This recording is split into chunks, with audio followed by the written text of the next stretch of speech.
Suna wadda amataba Nyanza ege mwana yafiirwa nyineno nonyadda mu kifo kya mukyala Kayondo oyo ajja tukuumira ebintu ajja tukuuma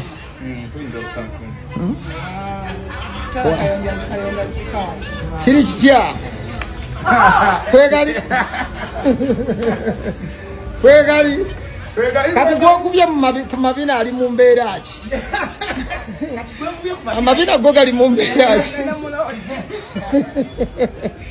kikwateko kikuwehaga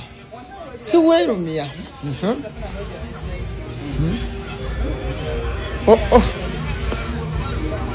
Suna wata ddala onyweze Suna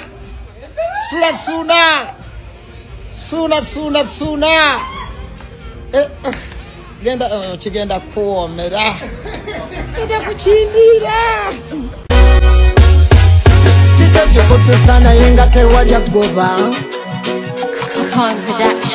embwa zibokola ennyingi naye teziruma omwana oyo agenda ayita Tembo yeyita Kabaka Elyoda Lusole omwana oyo agenda ayita Tembo abirira enjaga Elyoda Lusole omwana oyo agenda ayita Tembo tabakuba amayinja ayita Lusole omwana oyo agenda ayita Tembo tayagala kunaaba Elyoda Lusole sempalo mwogezi w'oku mikolo mu mbaga y'empata gy'oba n'owewindako ate okuma byoto oyo bamweyana wali otegeddeko ssebo nti yenze mukasa ennyanja eteeka nnyanja etabanguka ennyanja emira ennyanja etuga kazaabika emipiira kankusange mu kikiri abaana bawakale kankukesa ekikiri